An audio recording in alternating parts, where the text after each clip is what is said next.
Greetings and welcome to the Energy of Cancer. This is Ron from Tarot of the Twin Sun. Tarot of the Twin Sun is a functional division within the Order of the Twin Sun. Please take only what you will.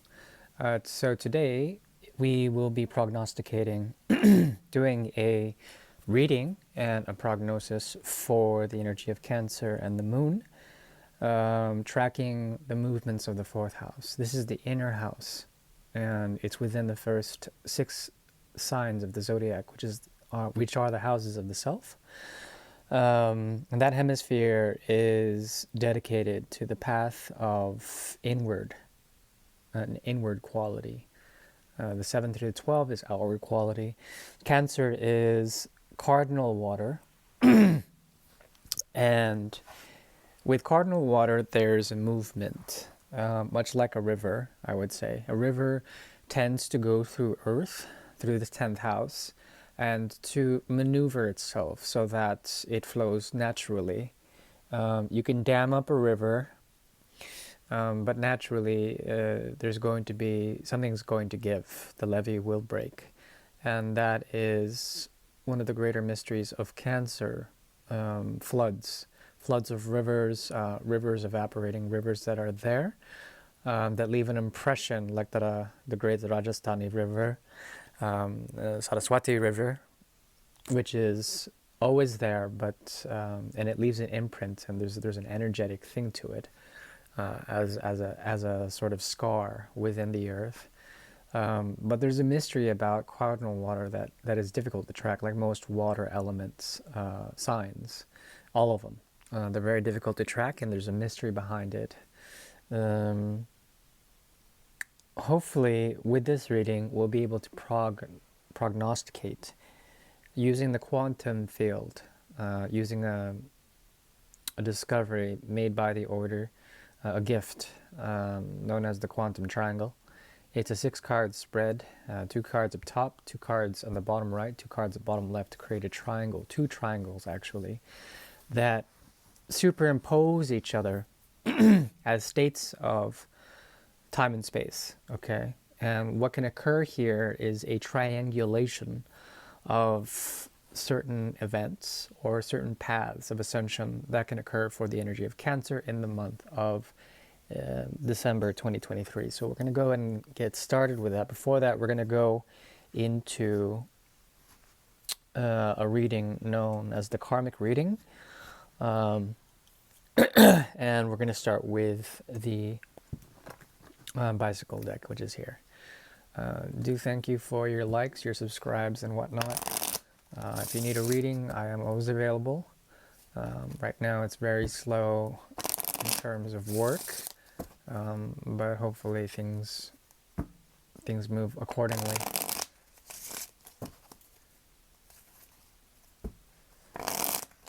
6 for Mercury. Okay. Okay. 2 of Cups, 6 of Rods in the reverse, Ace of Swords in the reverse. It's leading to the 6 of Pentacles.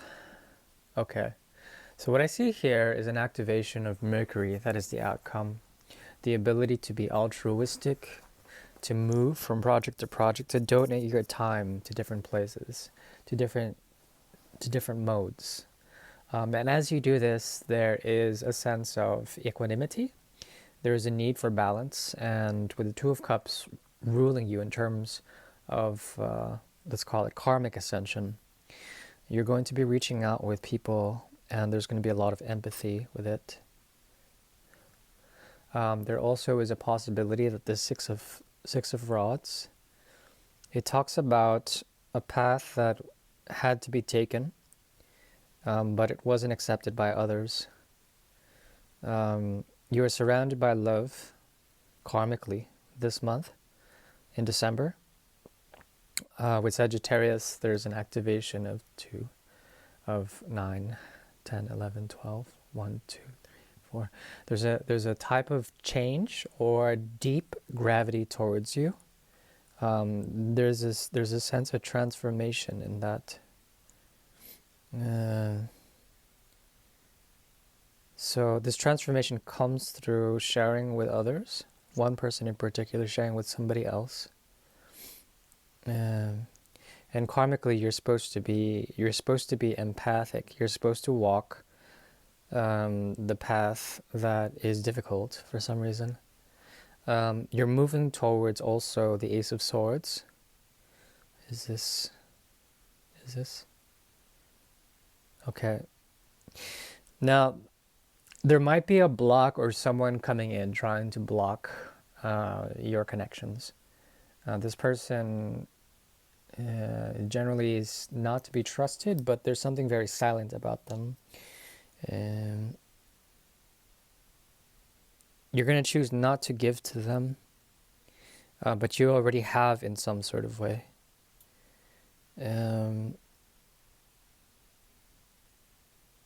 Trust your feelings, trust your emotions. They will lead you on the right path. The underscoring energy is the page of rods, and also the Four of Rods.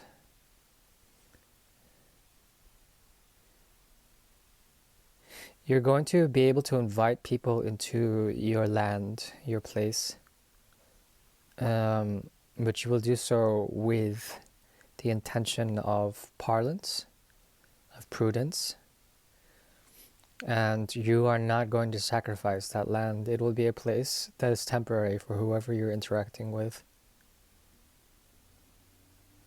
There's a chance you might run into one liar in the future. This person, they're motivated by what you can give them, because there are 2 sixes here. There's a mirror with the past, something about a gate, or being very influenced by July or August. Some sort of decision, a path that you had to walk there. Now it's really solidifying, and that path is clear. It's like thin ice that these people have to walk on to fool you, to hide something from you. There's a chance that you might already know who this person is or what they tend to do. And I think it's your prerogative what you do with them. You're in total control, and you're watched over by the 2 of Cups. It's very auspicious this month. Now, we're moving over to the Quantum Triangle. I'll be using the Aliette deck for this particular reading.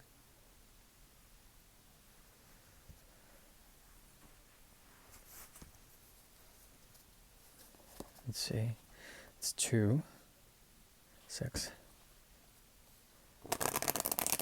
6 and 6. And possibly a cut.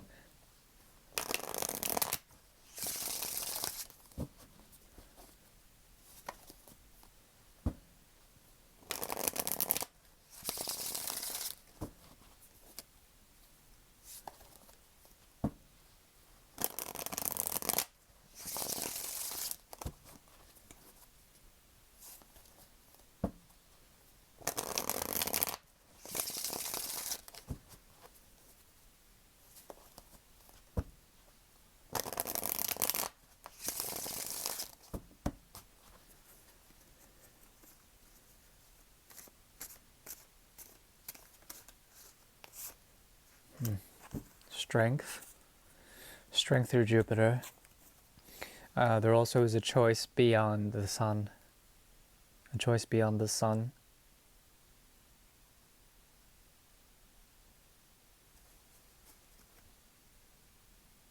Tower in reverse. Oh wow, thank God. Okay, so like I've mentioned before, there's something about the contentment that you find with a particular connection. It will enthrall you. It will bring you a great deal of contentment with the world around you. Le passé, le passe. There's a flowing of this energy, and even though even though it doesn't have to be just a purely romantic connection, it doesn't have to be. But there's something about this that brings forth justifiance, freedom from fear.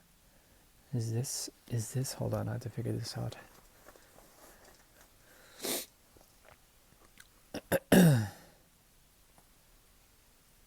Justifiance, is this, okay, is the other one Cancer? Yeah. Okay, so these are states of yourself when it comes to ascension, both you. One is the Six of Cups, one is the Nine of Swords. With the Nine of Swords, there is a just defiance. There is a very strong rebellious quality for you to break out of any psychological mold. This is your path of ascension on one part of the triangle, on the apex of the triangle. There also is the Six of Cups. And it could be that there's a part of you that is becoming more authentic, is becoming fearless, and this is your path of ascension. This is a very empowering month. For some reason, I think Mars and Pluto are going to be helping you in terms of crisis and getting out, doing something, transforming. There also is in the past the Hanged Man in reverse and the Ten of Rods in the reverse, Les Pupelles and Obstacle in the reverse. So with the Ten of Rods in the reverse, there is an alleviation of things. There's a sense that you get out of something. And with the Hanged Man in reverse, what is activated is the sixth house and also the fifth house, at least in this particular deck, Hanged Man in reverse. And she's a woman. There is a serpent at her feet. She holds the caduceus, or the two intertwined snakes around an ace of rods, let's call it, and they're scaled out. So there's a sense of good posture, and also the ability to understand algorithms, to understand patterns, your own patterns or patterns of the human experience, and to see that as a burden, letting go of those patterns. That's what I see in the past. In the future, there's a difference between the 6 and the 8. No, the 7. 6 and the 7. Ace of Cups in reverse comes out of this. You did have karmically the Ace of Swords in reverse as well, karmically. So from air to water is what I'm seeing here. There's a movement from the mind karmically into the spiritual path. Here, there's a hidden Ace of Cups in the reverse here. There also is the Magician, Alieta, Aries, as well as Gemini, the first and the third houses. Okay, what I see here is an intensity being set loose around you, the future and past, intensity being set loose. It leads to the Magician, and it also leads to an activation of the sun, and also of Aquarius in reverse. It's the sun. It's from the 11th to the 5th house to the 3rd. With that, there is something about you letting go of a great burden in order to come into a way of deeply seeing into something, to not being confused, to seeing through the veil, to piercing through the veil. Somebody will help you do this, by the way. Somebody that you help set free somehow. This could be someone very close to you. It could be someone that you also just passingly feel that connection with, even though it's not a lasting one. There's something about the transference of empathy that's there that sets free a great deal. The sun is hidden and occluded by the clouds, but I do feel that this is a very positive reading in terms of an activation of primarily kama, which is desire. It's intellect. It's coming into knowing, and a lot of water around it. Air, water, and then fire in the reverse. Plus you have here what popped out, the Eight of Rods. So all of this is information. You can choose to digest it if you will, just like any good food. Your body will know what to keep. All right. In terms of the underscoring energy, we have Tower in reverse. There's something about, excuse me. There's something about you having to do something that is not in total character. You will be informed by the natural flow of things. And as you do this, you will naturally flow out of the way of calamity, especially if Jupiter's pissed off at you. There also is a possibility of here the Hierophant in the reverse. Okay, when the Hierophant's in the reverse, there is a movement of investment, a transformation through the auspices of the eighth house, from the second to the eighth. It's a block, but you transform something through it. And this is going to be a very positive thing because it's like alchemy. You transform, you transmute certain elements in order to get certain results that have been binding you in the wrong way, that have been making you sluggish. There's a sense of freedom and lightness that is coming to you. That is the very best I can give you. I do wish you well. Thank you. Bye-bye.